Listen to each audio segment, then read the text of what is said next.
Monday night, Eagles-Chargers, and you better believe it, there will be a hostile takeover.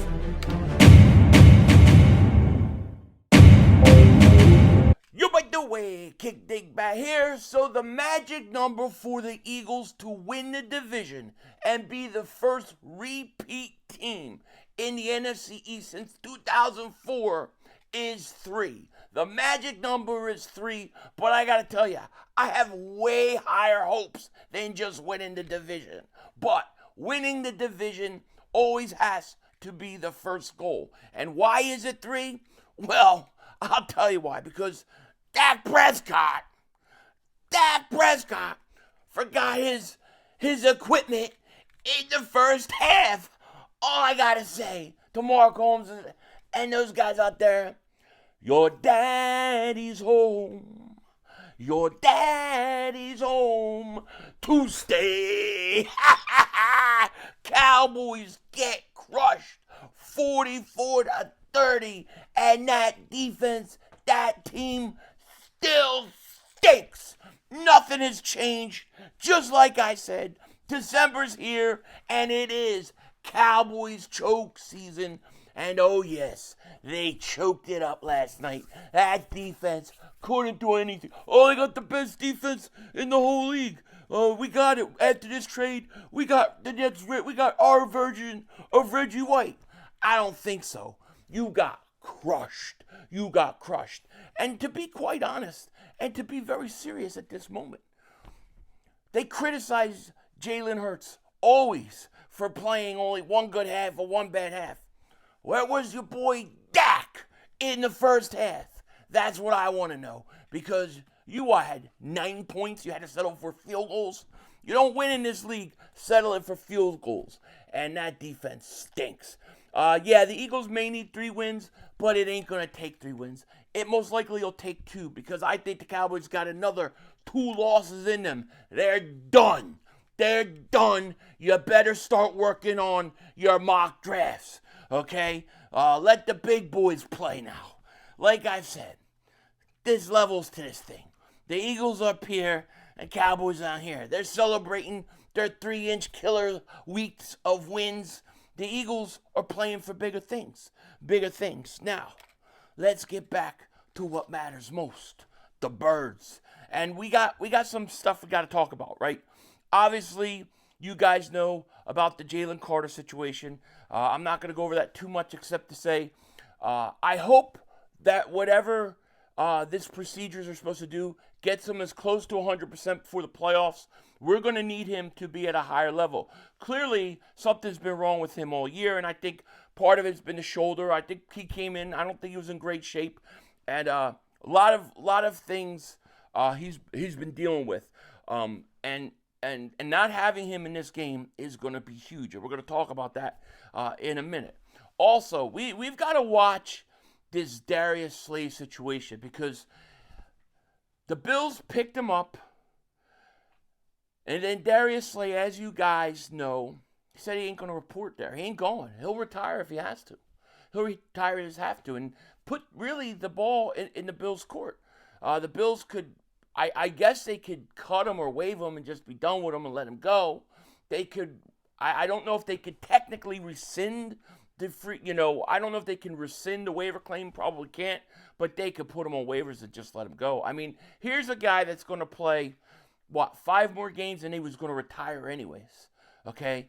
And I get it. He doesn't want to go to Buffalo and all that stuff. And he don't want to finish his career by doing that. He wanted to go somewhere where he could play right away, play the last 5 games, and then go on and retire. But here's what the Bills are doing. So the Bills, and this is according to Rappaport, the Pound Bills are placing veteran cornerback Darius Slay on the reserve did not report list after he refused to show up in Buffalo upon being claimed, sources said. Buffalo will retain his rights. So Buffalo, instead of saying, look, we get it, dude, you're going to retire 5 games, whatever, you were supposed to end up in Philly, all this bullshit. We're gonna play hardball with you. We're gonna play hardball with you and screw the Eagles. I've never really had any issues with the Buffalo Bills. I never really have. But they kind of do things that kind of get on my nerves and irk me a little bit. Like even bigger than this whole situation, because I feel like they're cock blocking the Eagles and Darius Slay, okay, by having a reunion.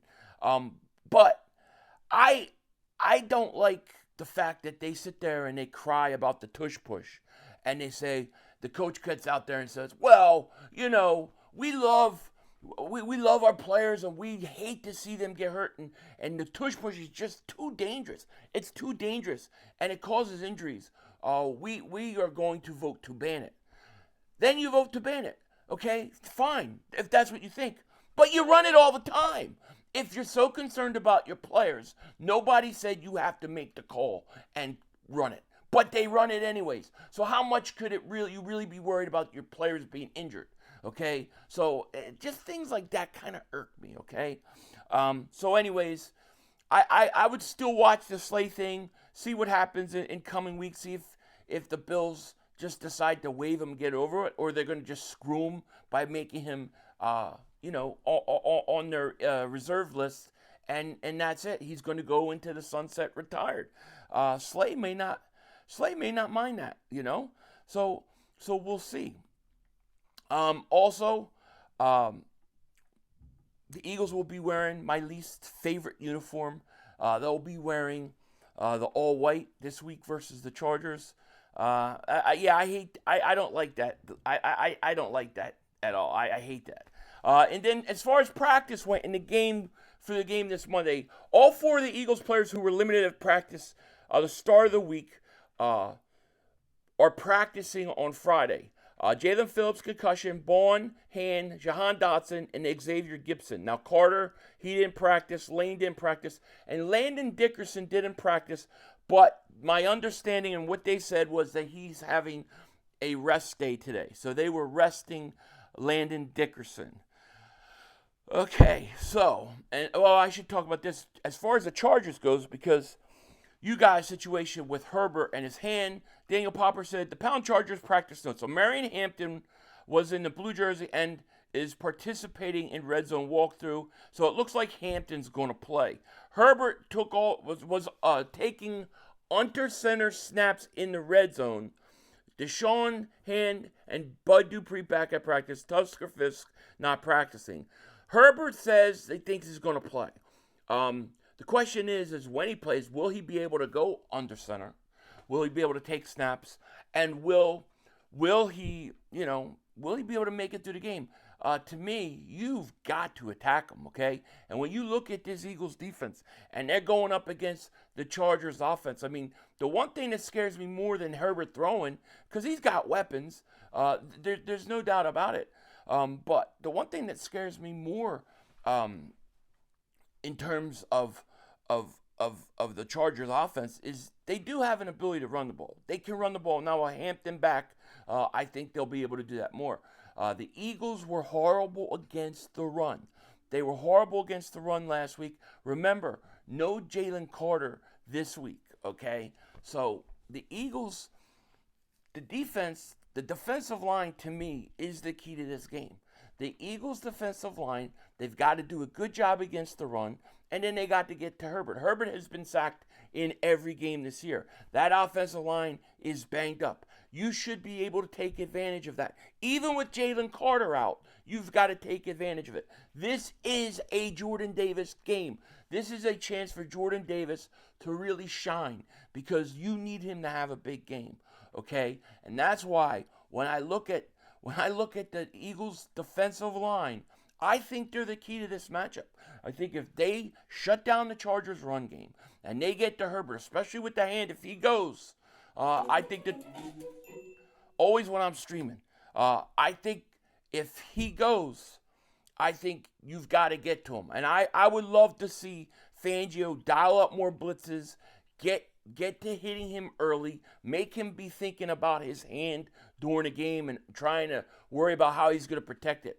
I think you might be able to get him to throw an interception, which he's thrown at least one in the last 4 or 5 games, maybe 8 games, something like that. But you've got to get to Herbert. That's the key to me in this game, is that defensive line versus the Chargers offensive line. Now, look, I do worry about their passing game too. Herbert can throw the ball. There's no question. You have Keenan Allen, and the guy that scares me the most is actually Ladd McConkey. I think he's a great wide receiver, and I think he's a guy that I'm most concerned about. However, like I said, this to me is about the Eagles' defensive line. They got to be better against the run, and they got to get to Herbert. And if they do that, they got a real shot to win this game.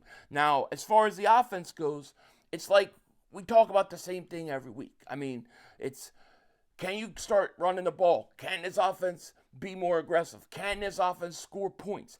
All things they haven't done, and they were really bad in that Chicago game. And I think that if you take the second half of the Cowboys game and then you take this last game, I think that's the worst stretch that Jalen Hurts has played all year.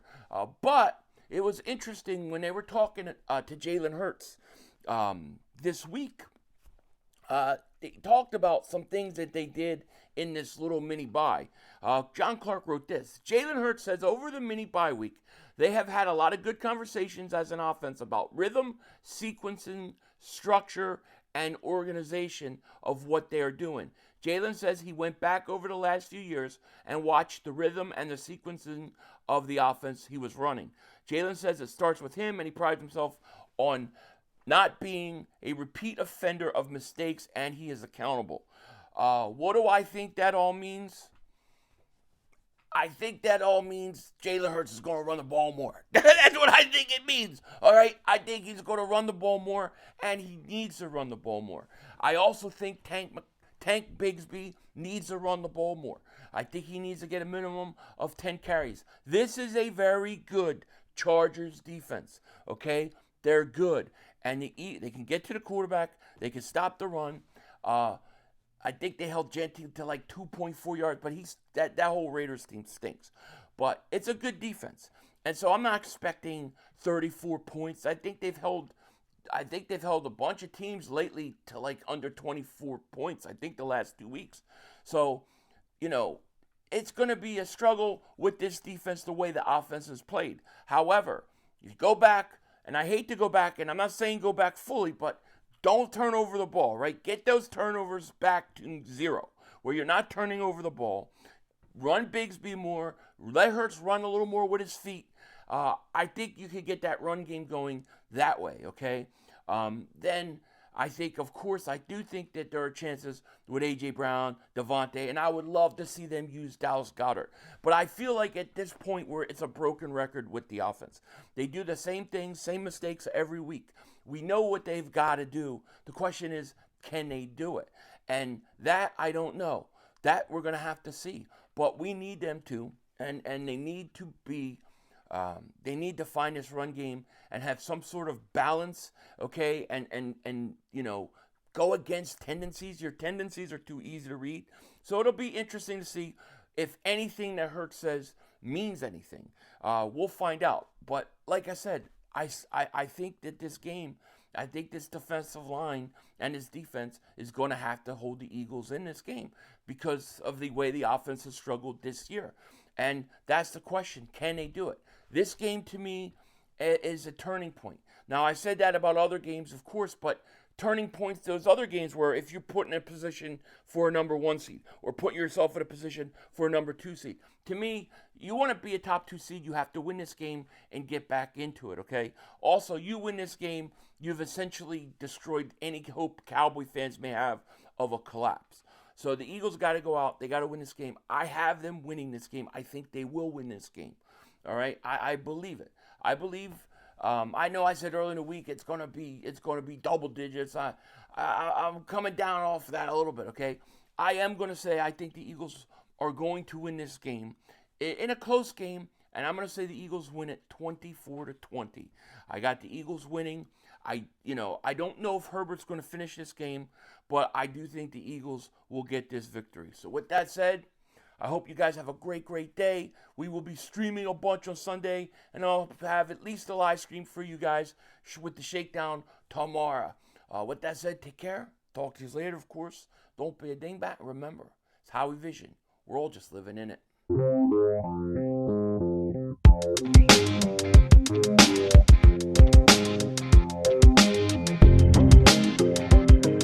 God. No. I want to be like the Eagles. People been asking me, when you got more shakedown merchandise coming out, Philly 500? Well, guess what? It's Christmas time, and it's time. We got a bunch of new stuff. Shout out to Digital Print House. Shout out to Omar who worked on this stuff. But it looks great, fabulous.